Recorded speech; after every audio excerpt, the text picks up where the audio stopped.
اور ایک شخص وہ ہے جو ماں باپ کو تکلیف دیتا ہے، وہ بھی جہنم میں جائے گا۔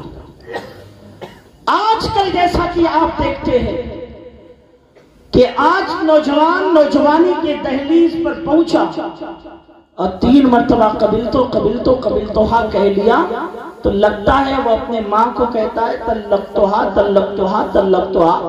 لغوی معنی میں کہ میں تم سے دور ہو رہا ہوں، میں تمہیں چھوڑ رہا ہوں، میں تمہیں چھوڑ رہا ہوں۔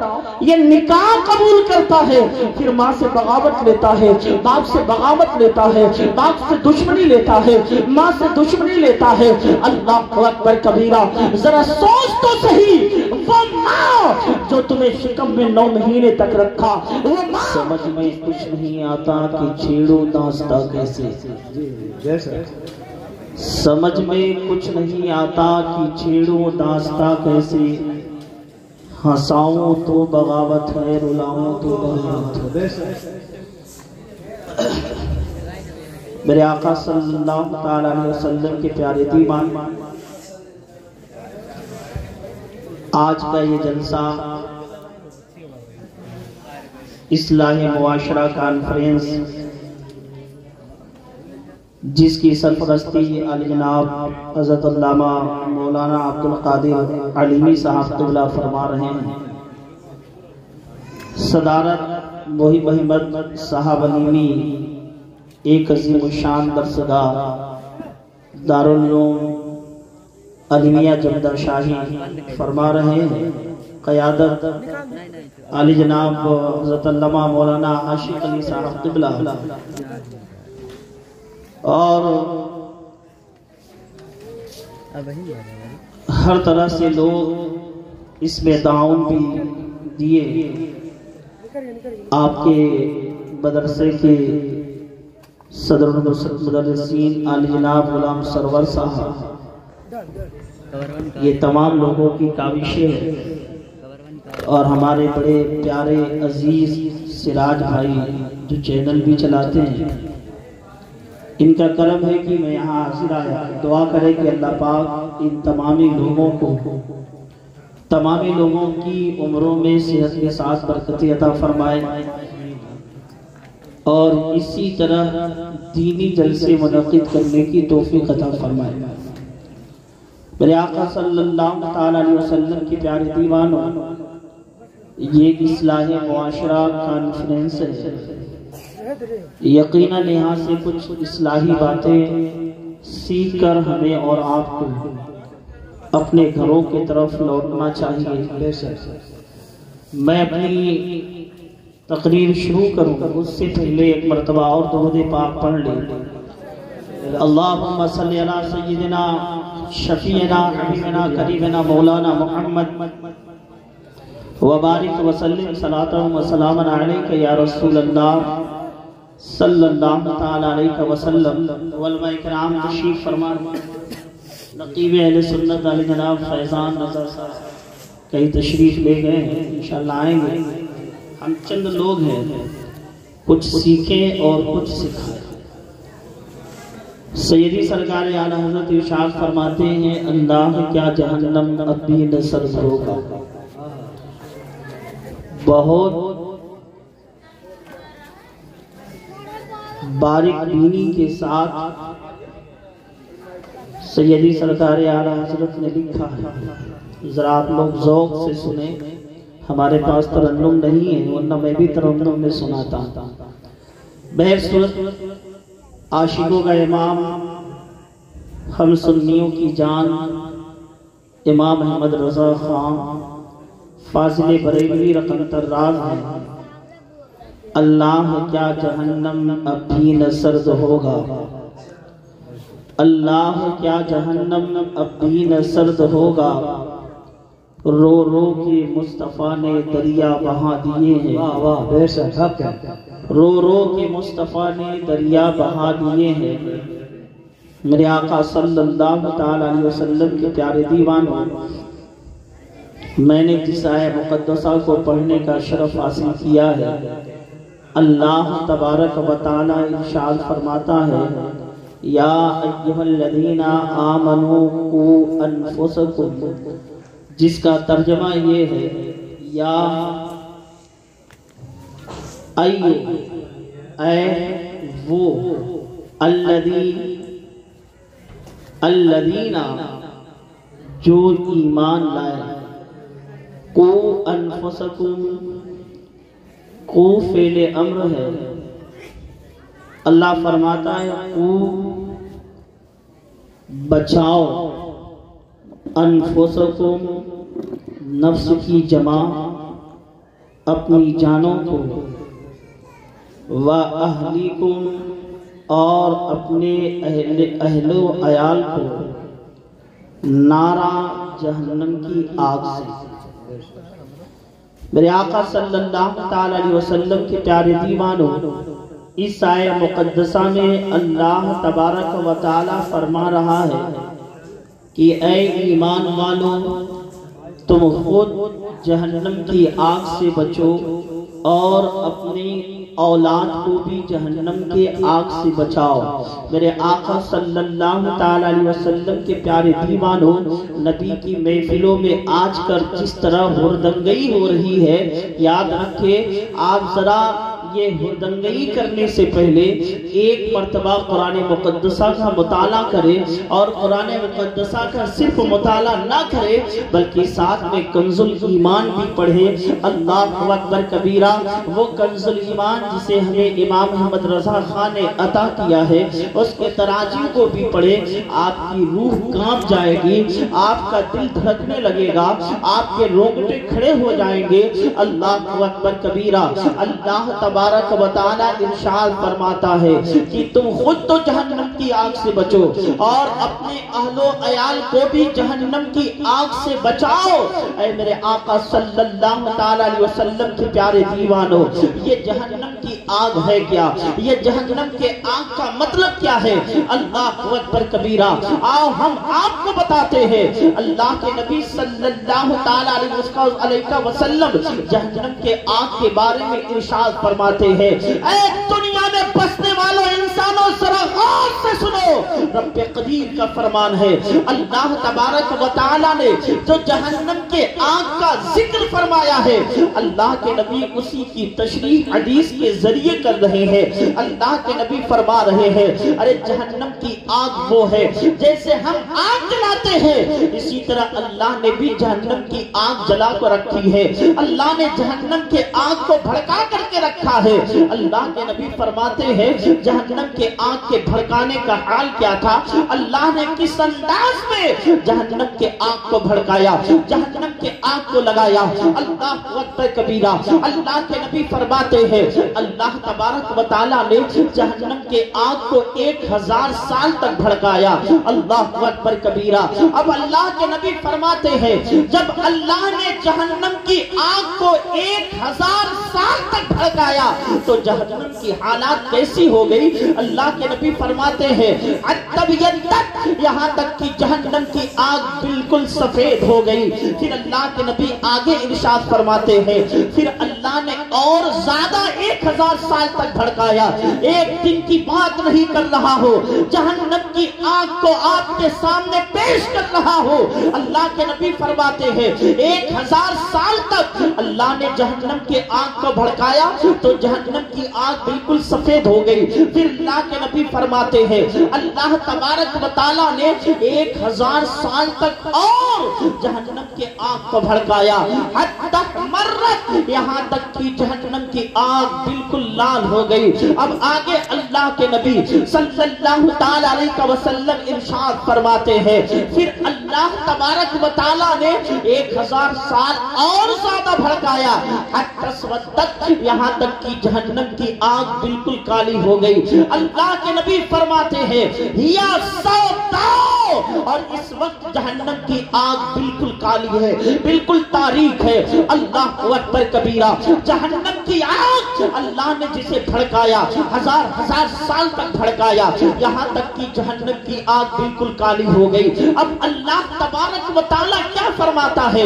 آگے آپ سنیں، کلما خبت زدناہم سعیرا، اللہ فرماتا ہے کہ جب جہنم کی آگ بجھنے پر آتی ہے زدناہم سعیرا، ہم اسے اور بھڑکا دیا کرتے ہیں۔ اللہ اکبر۔ ایک دوسرے مقام پر اللہ ارشاد فرماتا ہے نار اللہ الموقدۃ التی تطلع علی الافئدہ، اللہ کی جہنم کی آگ بہت خطرناک ہے، وہ مجرموں کے سینے پر چڑھے گی۔ اللہ اکبر۔ اللہ تبارک و تعالی جہنم کے آگ سے بچنے کا حکم دے رہا ہے اور اللہ فرما رہا ہے کہ میں اسے بھڑکا رہا ہوں۔ وہ جہنم کی آگ بھڑک رہی ہے، جب جب بجھنے پر آتی ہے اللہ فرماتا ہے کہ میں اسے اور زیادہ بھڑکا دیا کرتا ہوں۔ اللہ اکبر کبیرہ۔ اے میرے آقا صلی اللہ تعالی علیہ وسلم کے پیارے دیوانوں، اللہ کے نبی صلی اللہ تعالی علیہ وسلم نے جہنم کے آگ کی تشریحات بھی کر دی۔ اللہ کے نبی صلی اللہ تعالی علیہ وسلم نے جہنم کے آگ سے جلنے کا ایک ادنا انداز بیان فرمایا ہے۔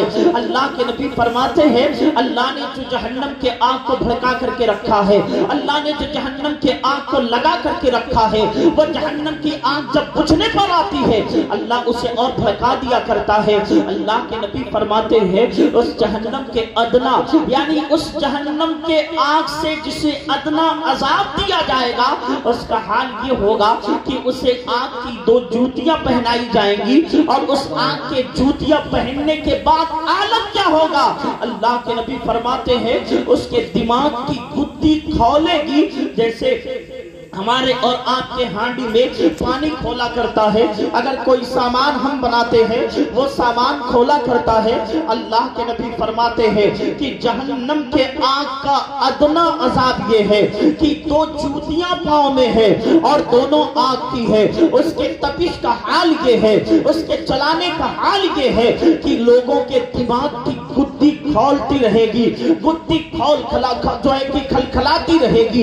اے میرے آقا صلی اللہ تعالی علیہ وسلم کے پیارے دیوانوں، وہ جہنم کی آگ جو جلانے والی ہے، وہ جہنم کی آگ اللہ اکبر کبیرہ جو ہر مجرم کے سینے پر چڑھنے والی ہے، حتیٰ کہ اللہ کے نبی فرماتے ہیں جہنم کے آگ کا حال یہ ہوگا کہ دنیا میں جو آگ ہوتی ہے ہمارے سامنے، آقا فرماتے ہیں اس سے 69 درجے زیادہ جہنم کی آگ کھولنے والی ہے، جہنم کی آگ جو ہے کہ اس سے زیادہ جلنے والی ہے 69 درجے۔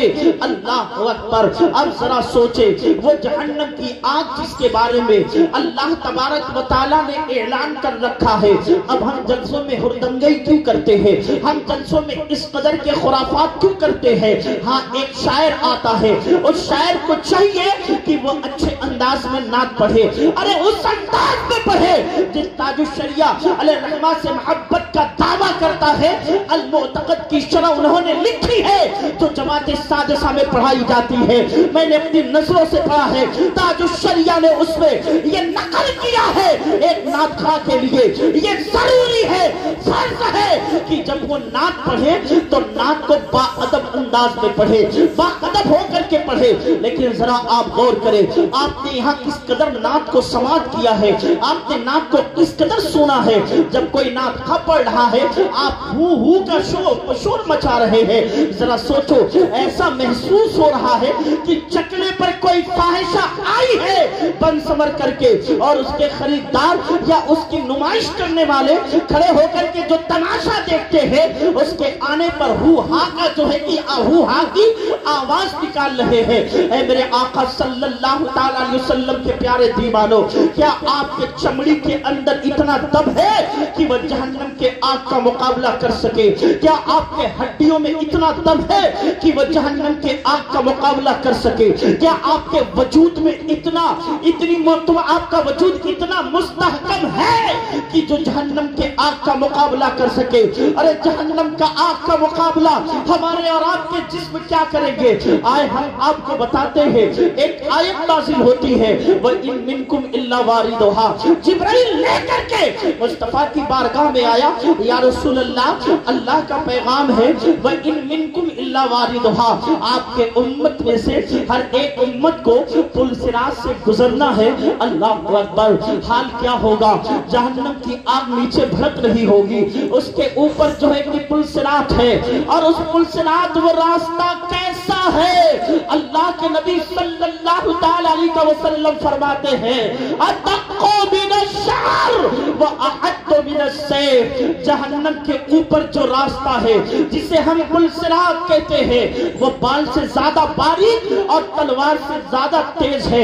اللہ اکبر! جب اللہ کے نبی نے یہ سنا نا میری امت کو پل صراط سے گزرنا ہے، نیچے جہنم کی آگ دہکتی ہوگی، میرے آقا بے قرار ہو گئے، میرے آقا مضطرب ہو گئے، آنکھوں سے آنسو جاری ہو گئے۔ آقا سوچنے لگے کہاں جہنم کی آگ اور کہاں کمزور امت، وہ کیسے پل صراط سے گزرے گی؟ وہ تو جہنم کے آگ میں گر جائے گی۔ اللہ کے نبی رونے لگے، ان کے آنکھوں سے آنسو جاری ہو گئے۔ اللہ اکبر کبیرہ! یہاں تک کہ ایک راوی لکھتا ہے جب یہ آئے کریمہ جبرائیل لے کر کے مصطفیٰ کی بارگاہ میں حاضر ہوئے اور مصطفیٰ کی بارگاہ میں پیش کیا، آقا کا حال یہ ہوا کہ آقا نماز عشاء ادا کرنے کے بعد جب وہ نفل کے لیے کھڑے ہوتے ہیں، راوی لکھتا ہے کہ مصطفیٰ سجدے میں جاتے ہیں، اور مصطفیٰ سجدے میں جانے کے بعد اپنے رب سے کہتے ہیں یا ربی امتی، یا ربی امتی، یا رب امتی، اے مولا میری امت، اے مولا میری امت، اے مولا میری امت۔ مطلب کیا ہے؟ اے مولا میری امت اتنی کمزور پل صراط سے کیسے گزرے گی؟ اے اللہ تو اسے بچا لے۔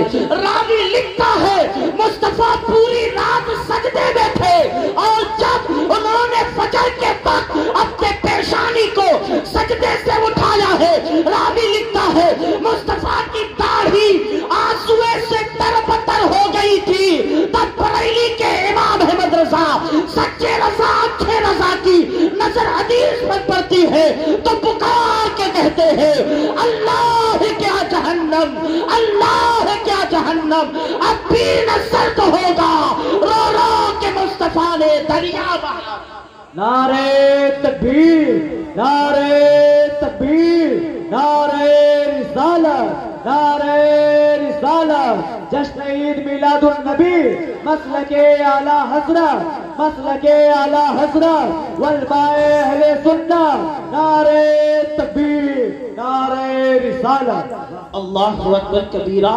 میرے آقا صلی اللہ تعالی علیہ وسلم کے پیارے دیوانوں، وہ جہنم کی آگ جسے ابو بکر اگر یاد کر لے تو ان کا سکون بے چینی میں بدل جائے، وہ جہنم کی آگ جسے عدل کا پیکر، عدل و انصاف کا مجسمہ حضرت عمر فاروق اگر یاد کر لے تو آنکھوں سے آنسو جاری ہو جائے، جو ہے کہ بہادروں کا بہادر اللہ اکبر مولا کائنات جب یاد کر لے تو وہ رونے لگے، سیدنا عثمان غنی جب یاد کر لے تو وہ رونے لگے۔ ارے یہ وہ صحابہ ہے جنہیں اللہ کے رسول نے دنیا ہی میں جنت کی بشارت دے دی تھی۔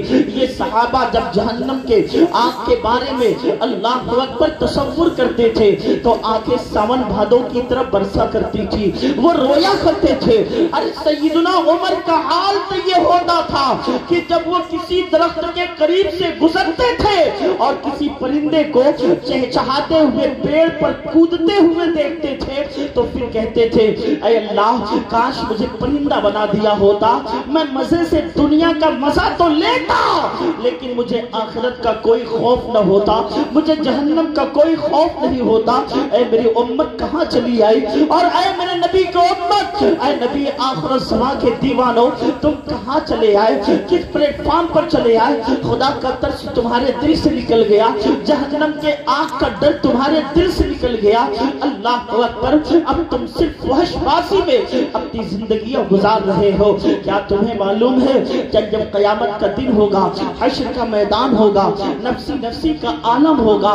حضرت موسیٰ کہیں گے جاؤ کسی اور کے پاس، آدم کہیں گے اذهبوا الی غیری، جب ہم مدد کے لیے ان کی بارگاہ میں جائیں گے وہ لوگ بھی ہمیں دھتکاریں گے، جاؤ کسی اور کے پاس، اذهبوا الی غیری، جاؤ کسی اور کے پاس، جاؤ کسی اور کے پاس۔ حدیثوں کے چند حدیثوں کے روایت کے مطابق حال یہ ہوگا کہ انسان اپنے گناہوں کی وجہ سے پسینے میں تربتر ہوگا، کسی کا پسینہ اس کے ٹخنوں تک ہے، کسی کا گھٹنے تک ہے، کسی کا پسینہ کمر تک ہے، کسی کا پسینہ گلے تک ہے، کسی کا پسینہ ناک تک ہے، کسی کا پسینہ پیشانی تک ہے۔ یہ جو ہے کہ پسینے میں تربتر انسان رہے گا، سورج سوا نیزے پر ہوگا، آج اتنی دوری پر ہے تو ہمیں اس قدر دھوپ لگتی ہے کہ ہم چٹیل میدان میں نہیں چل سکتے، ہم دھوپ میں نہیں چل سکتے، ہم مئی جون کے دھوپ کا مقابلہ نہیں کر سکتے۔ ذرا آپ سوچیں، آپ اس جہنم کے جب وہ نفسی نفسی کا حال ہوگا، سورج سوا نیزے پر ہوگا، اللہ اکبر، اس وقت جہنم کس حال میں لائی جائے گی آپ کو معلوم ہے؟ کیا آپ جانتے ہیں کس حال میں لائی جائے گی؟ کیا ہم اتنے بے حس ہو گئے ہیں نبی کی محفل کا احترام بھی نہیں کر سکتے؟ کیا ہمارے اندر اتنا بھی شعور بیدار نہیں ہے کہ ہم اللہ کے نبی نے کس چیز سے ڈانٹ پھٹکار لگائی ہم کم از کم اس سے بچ سکیں؟ معلوم ہے نفسی نفسی کا عالم ہوگا، باپ بیٹے کو نہیں پہچانے گا، بیٹا باپ کو نہیں پہچانے گا، ماں بیٹی کو نہیں پہچانے گی، بیٹی ماں کو نہیں پہچانے گی۔ ایسے میں اللہ کے نبی فرماتے ہیں نفسی نفسی کا حال ہوگا، پریشانی کا عالم ہوگا۔ ایسی صورت میں کل میدان محشر میں جہنم کس حال میں لائی جائے گی آپ کو معلوم ہے؟ آپ کو اندازہ ہے؟ آپ نے پڑھا ہے کہیں؟ اگر نہیں پڑھا ہے تو کلیجے پہ ہاتھ رکھ کے ظہیر سندانی سے آپ سمجھیں۔ اللہ کے نبی صلی اللہ تعالی علیہ وسلم فرماتے ہیں نفسی نفسی کا عالم ہوگا، ہر ایک دوسرے کو دیکھ کر کے بھاگے گا، باپ بیٹے کو دیکھ کر کے بھاگ رہا ہے، بیٹا باپ کو دیکھ کر کے بھاگ رہا ہے، ماں بیٹی کو دیکھ کر کے بھاگ رہی ہے، بیٹی ماں کو دیکھ کر کے بھاگ رہی ہے، رشتہ دار کو دیکھ کر کے بھاگ رہا ہے۔ اللہ اکبر کبیرہ، ایسے عالم میں جب انسان پریشانیوں سے گھرا ہوگا، سورج سوا نیزے پر ہوگا، اللہ کے نبی صلی اللہ تعالی علیہ وسلم فرماتے ہیں اس وقت اللہ کے حکم سے جہنم میدان محشر میں لائی جائے گی۔ اللہ کے نبی فرماتے ہیں کہ جب جہنم میدان محشر میں لائی جائے گی، اس کے جو ہے کہ اس کو 72,000 لگامیں لگا کر کے فرشتے گھسیٹتے ہوئے لائیں گے۔ اللہ اکبر، جہنم اس طرح لائی جا رہی ہے میدان محشر میں کہ 72,000 لگام لگے ہیں، اور ہر لگام کو 72,000 فرشتے پکڑ کر کھینچیں گے۔ اس عالم میں جہنم میدان محشر میں لائی جائے گی۔ ذرا سوچ، تیرے وجود میں اتنا دم ہے کہ تو جہنم کے آگ کا مقابلہ کر سکتا ہے، پھر نبی کی محفل کی بے حرمتی کیوں؟ میں پیشاور مقرر نہیں ہوں کہ ہمیں آپ بلائیں گے تو ہم آئیں گے، آپ بلائیں گے تو بھی ظاہر نصیب، نہیں بلائیں گے تو بھی ظاہر، لیکن حق بات میں آپ کو بتا رہا ہوں۔ جہنم کا حال یہ 72,000 لگامیں لگائی گئی ہے، ایک ایک لگام کو 72,000 فرشتے پکڑے ہوئے ہیں اور کھینچ کر کے لا رہے ہیں۔ اللہ اکبر کبیرہ، یہ امت کیا اس حدیث کو نہیں پڑھتی؟ یہ سچ ہے کہ آقا نامدار صلی اللہ تعالی علیہ وسلم کل قیامت کے دن ہماری بخشش کرائیں گے، اس میں کوئی شک نہیں ہے، لیکن یہ بھی بات سچ ہے نبی اسی کی بخشش کرائیں گے جس کے سینے میں ایمان موجود ہوگا۔ اگر نبی کا اپنا ہو اور دنیا میں نبی کی شان میں گستاخی کیا ہو، کفریہ کلمات کیا ہو، اور گستاخی اس حد تک بڑی ہو کہ وہ کافر ہوا ہو، خدا کی قسم مصطفیٰ اس کے طرف کل میدان محشر میں نظر عنایت نہیں کریں گے، اور اگر کریں گے تو بتائیے ابو جہل کون تھا؟ علماء سے پوچھتا ہوں، ابو جہل کون تھا؟ ارے ابو جہل میرے نبی کا اپنا چچا تھا، حضرت عبداللہ کا بھائی تھا۔ تو وہ تو نبی کا اپنا چچا ہے، صرف چہرہ دیکھ کر مصطفیٰ اگر بخشش کرے، جو کہ آج کل پیغام دیا جا رہا ہے، تو میں کہوں گا ابو طالب سے بڑھ کر کے مصطفیٰ کا کوئی اور نہیں تھا۔ جب مکہ والوں نے تبلیغ سے روکا، ابو طالب بھتیجے کو روک دو کہ یہ تبلیغ نہ کرے، آقا گئے ابو طالب کی بارگاہ، ابو طالب نے کہا کیا یہ شکایتیں ہیں، کون سا دین پھیلا رہے ہو، ایک کام کرو بھتیجے روک دو۔ آقا نے فرمایا اے میرے چچا، اگر یہ لوگ میرے ایک ہاتھ میں سورج دے دے، دوسرے ہاتھ میں چاند دے دے، اور پھر یہ کہے کہ تم اپنے دین کی تبلیغ روک دو، تو میں محمد اپنے دین کی تبلیغ سے باز نہیں آؤں گا۔ ابو طالب نے کیا جملہ کہا تھا، تاریخی جملہ سن لو۔ ابو طالب نے کہا تھا بھتیجے دین کی تبلیغ کر، مجھ سے تو ہو سکے گا، جتنی مدد ہو سکے گی تیرا چچا ابو طالب تیری مدد کرے گا، تو دین کی تبلیغ کر، تجھے رکنے کی ضرورت نہیں ہے۔ بتاؤ، حضرت آمنہ رضی اللہ تعالی عنہا جب مکہ میں ابوا میں انتقال کر گئی، اس کے بعد آقا نامدار کی پرورش کہاں ہوئی؟ ابو طالب کے گھر میں ہوئی۔ دعویٰ ہے، انس کہتے ہیں جو چیز مصطفیٰ کے ہاتھ سے مس ہو جائے اس کو جہنم کی آگ چھو نہیں سکتی۔ میں کہوں گا ابو طالب کے گھر میں مصطفیٰ کے ابو طالب کے بستر پر نہیں لیٹے ہوں گے؟ کیا ابو طالب مصطفیٰ کو گلے نہیں لگائے ہوں گے؟ کیا مصطفیٰ کا جسم اطہر ابو طالب کے جسم اطہر سے مس نہیں ہوا ہوگا؟ اگر مس ہوا ہے تو لکھ کر کے مجھے دو، کل قیامت کے دن ابو طالب کبھی جہنم کی آگ نہیں جلائے گا۔ دے پاؤ گے لکھ کر کے؟ نہیں دے پاؤ گے، پھر یہ بے حرمتیاں کیسی؟ پوچھنا چاہتا ہوں میں آپ سے، جو بھی آپ کام کریں اعتدال میں رہ کر کے، نہ جلسوں کی حرمتیں مجروح ہونے پائے، نہ جلسوں کی روحیں قتل ہونی پائے۔ تم اس طرح جلسے میں بیٹھو کہ لگے نعت پڑھنے والا حسان کی سنت ادا کر رہا ہے اور نعت سننے والا مصطفیٰ کی سنت ادا کر رہا ہے۔ نعرہ تکبیر، نعرہ تکبیر، نعرہ رسالت، نعرہ رسالت، جشن عید میلاد النبی، جشن عید میلاد النبی، مسلک اعلی حضرت والماء اہل سنت، نعرہ تکبیر، نعرہ رسالت۔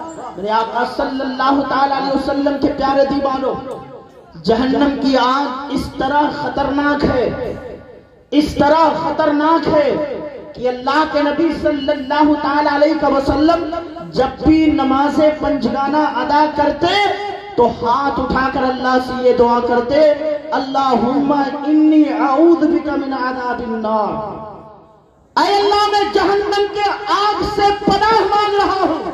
سوال ہے، نبی تو معصوم ہے، کلو نبی کی معصوم، ہر نبی معصوم ہے، اور اگر نبی کو معصوم نہیں مانو گے تو نظام اسلام پورا درہم برہم ہو جائے گا۔ شک کا ذرا سا پہلو جھلکا تو نظام اسلام پورا درہم برہم ہو جائے گا۔ متفقہ رائے ہے، جمہور کا فیصلہ ہے، ہر نبی معصوم ہوتا ہے۔ پھر میں پوچھتا ہوں اللہ کے نبی نے جہنم کی آگ سے پناہ کیوں مانگا؟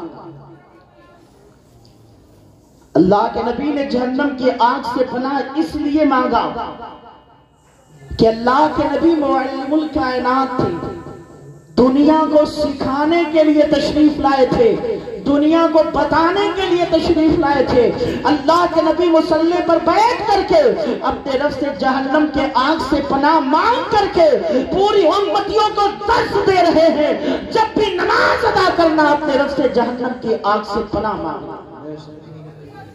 یہ جہنم کی آگ کس لیے تیار کی گئی؟ سب تو کلمہ پڑھنے والے تھے، یا تو جہنم کی آگ کا ذکر اللہ نے کہا کیا تو امت محمدیہ کو الگ کر دیتا، جو فرقے ڈالنا ہے وہ سب جہنم میں جاتے جیسا کہ جائیں گے، یہ بات ہو جاتی۔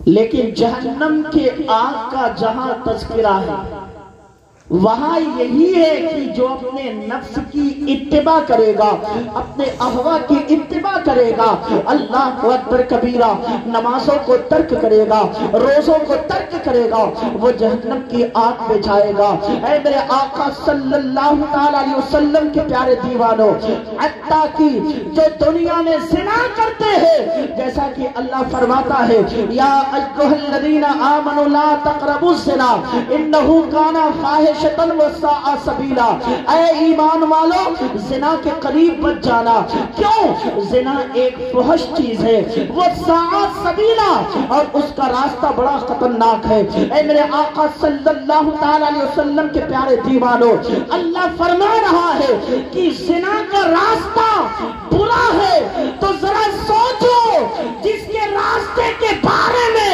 قاتل مطلق برا کہہ دے، سینے کے بعد تو اس کے ذریعے دنیا میں آیا، پھر ماں نے اپنے خون کا دودھ بنا بنا کر کے تمہیں پلایا، اللہ اکبر، اس ماں سے تو کس قدر نفرت کرتا ہے، تو کس قدر دشمنی کرتا ہے۔ اے میرے آقا صلی اللہ تعالی علیہ وسلم کے پیارے دیوانوں، میرے نوجوانوں ذرا غور سے سنو، اگر آپ اپنی حضامت چاہتے ہو، اگر آپ اپنی خیریت چاہتے ہو، تو اپنے ماں باپ کو تکلیفیں نہ دیا کرو۔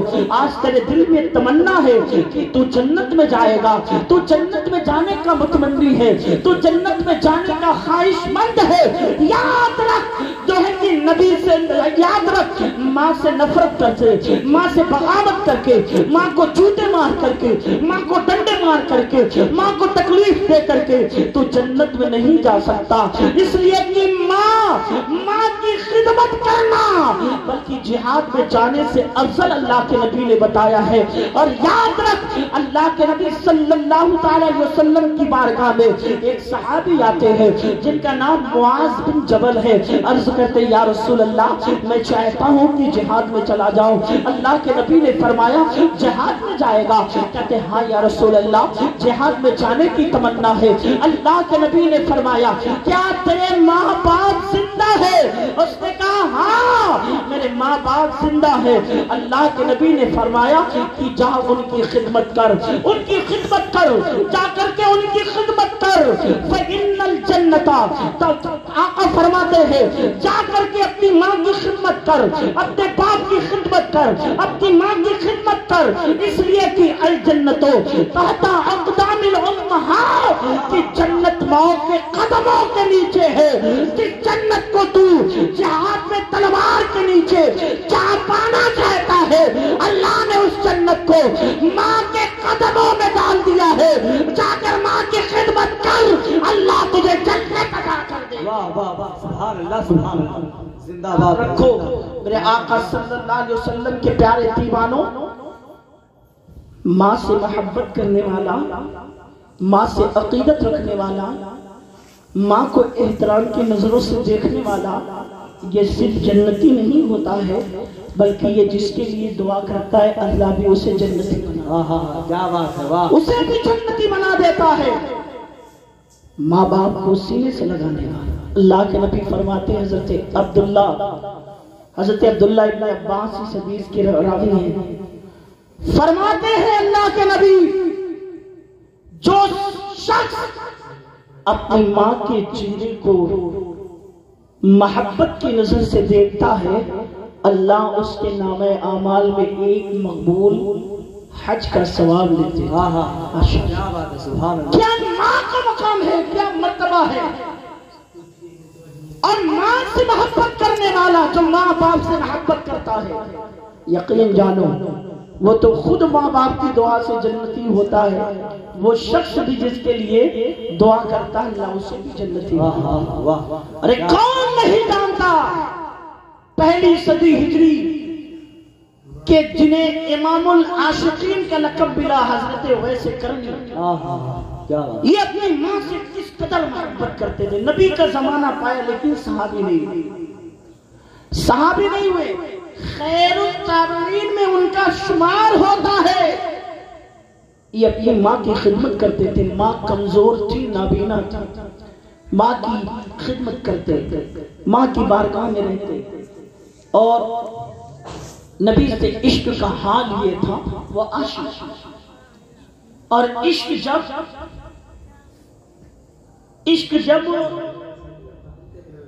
اندر سے گرماہٹ پیدا کرتا ہے تو پھر عشق سر چڑھ کر کے بولتا ہے ماں کی خدمت کرنا. ایک دن کہا ماں مجھے مدینے والے آقا کی بڑی یاد آ رہی، اگر آپ اجازت دیتی تو میں چلا جاتا اور دیدار کر کے واپس آ جاتا. ماں نے کہا نہ بیٹا، ابھی تو میری خدمت کر، تو چلا جائے گا تو میری خدمت کون کرے گا؟ مجھے پانی لا کر کے کون دے گا؟ وقت سے کھانا کون دے گا؟ اللہ اکبر. حضرت ویسے کرنی ماں کی اس بات کو مان جاتے ہیں. ذرا سوچے کتنے بڑے فرما بردار تھے ماں کا. ماں کہتی ہے بیٹا نہ جاؤ تو وہ حضرت ویسے کرنی نہیں جاتے. اللہ اکبر. ایک دن ایسا ہوا صبح کے وقت اٹھنے کے بعد ماں کی بارگاہ میں گئے. ماں کی بارگاہ میں جانے کے بعد ماں کا پیر دبا رہے تھے. ماں کا پیر دباتے دباتے حضرت ویسے کرنی نے کہا ماں اگر اجازت دے تو میں چلا جاؤں مصطفیٰ کو دیکھ کر کے آ جاؤں. ماں نے کہا کہ اچھا جا، لیکن صرف 8 پہر کے اندر واپس آ جانا. 8 پہر کے لیے ساری چیزیں میرے بغل میں رکھ دے تاکہ جس چیز کی مجھے ضرورت ہو وہ چیز میں لے لوں اور چلا جا. 8 پہر کے اندر واپس آ جانا. 8 پہر مطلب 12 گھنٹے کے اندر واپس آ جانا. قرن کا رہنے والا وہ ویس اللہ اکبر ماں کی زبان سے جب سنتا ہے جا ویس چلا جا 8 پہر کے اندر واپس آنا. اللہ اکبر. تاریخ گواہ ہے ویسے کرنی رضی اللہ تعالیٰ جس حال میں تھے، جس سچویشن میں تھے، اسی سچویشن میں سفر شروع کر دیا ہے. کبھی آہستہ آہستہ چلتے ہیں اور کبھی جو ہے کہ دوڑتے ہوئے چلتے ہیں. کبھی ریگستان میں ان کا پیر پڑتا ہے، کبھی چلنے لگتا ہے اور کبھی پھر دیوانہ ہو جاتے، پھر تیزی کے ساتھ چلتے ہیں. اللہ اکبر. جاتے جواتے جب مدینے کی سرحد کو پار کیا ہے اللہ اللہ اور مدینے کے اندر داخل ہوئے، مصطفیٰ جان رحمت حجرہ عائشہ سے نکلے اور نکل کر مدینے کے گلیوں میں کہیں چلے گئے. ادھر ویسے کرنی بڑی تیزی کے ساتھ مصطفیٰ کے حجرے کے پاس پہنچے اور حجرے کے بعد پہنچنے کے بعد انہوں نے سلام کیا. اندر سے جواب آیا. ویسے کرنی نے کہا ذرا بتائیے کیا مصطفیٰ جان رحمت ہے؟ کیا میرے عاشق، کیا میرے معشوق ہیں؟ کیا میرے محبوب ہیں؟ اللہ اکبر. آواز آتی ہے مصطفیٰ تو ابھی کہیں چلے گئے. اللہ اکبر کبیرہ. ویسے کرنی نے کہا اچھا اتنی اجازت ہے کہ میں حجرے کے اندر آ جاؤں؟ اما عائشہ نے کہا آ جائیے. اما عائشہ پردے میں چلی گئی. ویس جب اندر جاتے اللہ اکبر کبیرہ. واہ ویس تیرے عشق کو سلام ہے، واہ عشق ویس تیری محبت کو سلام ہے. جب ویس حجرے کے اندر جاتے اللہ اکبر کبھی مصطفیٰ کے بستر کو چومتے، کبھی مصطفیٰ کے مسند کو چومتے، کبھی مصطفیٰ کے لوٹے کو چومتے، کبھی مصطفیٰ کے چارپائی کو چومتے. ارے جو جو چیزیں ملتی تھی ویس اسے چوما کرتے تھے. اگر آج ہم مصطفیٰ کے نام پر انگلی چوم لیتے ہیں پھر اعتراضات ہوتے ہیں. اللہ اکبر کبیرہ. پوچھتے ہیں کس کتاب میں لکھا ہوا ہے؟ میں پوچھتا ہوں ارے ویسے کرنی سے پوچھو مصطفیٰ کے بستر کو چومنا کس کتاب میں لکھا ہے؟ اگر پوچھو گے تو جواب آئے گا ارے عشق کی باتیں کتابوں میں نہیں ملا کرتی ہے، عشق کی باتیں دلوں کے کتاب میں ملا کرتی ہے. واہ واہ واہ. زندہ باد زندہ باد. اللہ نعرہ تکبیر، نعرہ تکبیر، نعرہ رسالت، نعرہ رسالت والماء اہل سنت. نعرہ تکبیر، نعرہ رسالت. اللہ اکبر کبیرہ. ویس کبھی بستر کو چومتے ہیں، کبھی آفتابے کو چومتے ہیں، کبھی مصطفیٰ کے جوہے کی چارپائی کو چومتے ہیں، کبھی مصطفیٰ جان رحمت کے مسند کو چومتے ہیں. اللہ اکبر. اما عائشہ نے کہا ارے ذرا بتاؤ تو آپ کا نام کیا ہے؟ حضرت ویس کہتے ہیں ارے میں جس کے لیے آیا ہوں وہ مجھے جانتا ہے، وہ میرا نام بھی جانتا ہے. اللہ اکبر. مصطفیٰ اس کا نام کیوں نہ جانے؟ اللہ کی قسم تاریخ کے کتابوں میں لکھا ہے، سیر کے کتابوں میں لکھا ہے مصطفیٰ جان رحمت جب عصر کی نماز پڑھ لیتے تو مسجد نبی کے صحن میں آتے اور اپنے جبے اطہر کو کھول کر کے اپنے سینے کو قرن کی طرف کر لیتے تھے. صحابہ پوچھتے یا رسول اللہ یہ آپ نے جبے کو کھول کر کے اور قرن کی طرف اپنے جو ہے کہ سینے کو کیوں کر لیا ہے, وجہ کیا ہے؟ جب صحابہ پوچھتے کہ آپ قرن کی طرف اپنے سینے کو کیوں کرتے ہیں, مصطفیٰ فرماتے ارے میرے صحابیوں کیا تمہیں نہیں معلوم میں اپنے سینے کو قرن کی طرف اس لیے کرتا ہوں کہ قرن سے میرے عاشق کی خوشبو آیا کرتی ہے. زندہ باد ہے, زندہ باد, واہ ماشاء اللہ, سبحان اللہ, واہ. ویسے کرنے کو لیکن مصطفیٰ کی زیارت نہیں. ماں نے کہا تھا 8 پہر میں واپس آنا 12 گھنٹے میں. اب ویس نکلے حجرے مصطفیٰ سے اور بڑی تیزی سے ماں کی طرف روانہ ہوئے. مدینے کی سرحد کو پار کیا کہ مصطفیٰ آئے حجرے میں. ساتھ میں ابوبکر ہے, علی ہے, عثمان ہے. عائشہ نے کہا یا رسول اللہ ایک عاشق آیا تھا, دیکھنے میں چرواہا لگ رہا تھا, وہ آپ کے بستر کو چوم رہا تھا, آپ کے آفتابے کو چوم رہا تھا, آپ کی مسجد کو چوم رہا تھا. یا رسول اللہ میں نے نام پوچھا تو نام نہ بتایا. میرے مصطفیٰ تڑپ اٹھے, کہا علی, عثمان, عمر ارے ذرا دوڑو تیزی کے ساتھ, دیکھو وہ تو ویس آیا تھا قرن سے چل کر کے, جاؤ اسے لے کر کے آؤ. جب تک علی, عثمان, ابوبکر دوڑے ہیں, اللہ اکبر, حضرت ویس قرنی مدینے کی سرحد کو پار کر دیے. پھر واپس آتے ہیں یہ اجلہ صحابہ. اللہ اکبر. آقا نے پوچھا کیا ویس ملا؟ نانا یا رسول اللہ ویس تو نہیں ملا. اللہ اکبر کبیرہ. اما عائشہ ہاتھ جوڑ کے عرض کرتی یا رسول اللہ ذرا آپ بتائیں تو صحیح وہ کون ہے؟ مصطفیٰ جان رحمت نے فرمایا وہ میرا بہت بڑا عاشق, میرا بہت بڑا عاشق وہ ویسے قرنی ہے. اے عائشہ کیا تم جانتی ہو؟ اللہ اکبر, کیا تمہیں معلوم ہے؟ عائشہ نے کہا یا رسول اللہ نہیں. آقا نے فرمایا یہ میرا وہ دیوانہ ہے کہ اس کی دعا سے اللہ میری آدھی امت کو بخش دے. زندہ باد, عاشقوں کا مقام. کیا بات. اب عائشہ نے ہاتھ جوڑا یا رسول اللہ ذرا بتائیں. لوگ اپنی بخشش کی فکر کرتے, ہمیں خود فکر ہے کہ ہماری بخشش ہوگی یا پھر میں مجرموں کے صف میں کھڑا رہوں گا. یہ تو مدینے والا آقا جانتا. نگاہ کرم ہو گئی تو پھر تو بخشش کا پروانہ مل ہی جائے گا. اگر عدل کر لیا تو پھر جہنم سے کوئی بچا بھی نہیں پائے گا. شیخ سعدی کہتے ہیں اگر بر جفا پیشہ با شتافتے کی از دست قہرش اما یافتے. شیخ سعدی کہتے ہیں اگر اللہ لوگوں کے ظلم کی وجہ سے ان کے اوپر دوڑ لگانے لگے, ان کو پکڑنے لگے کہ از دست قہرش اما یافتے, تو دنیا میں کون بندہ ہے جو خدا کے عذاب سے بچے؟ شیخ سعدی کہتے نہیں بچ پائے گا, وہاں تو فضل بچ پائے. اللہ اکبر. آقا نامدار ارشاد فرما.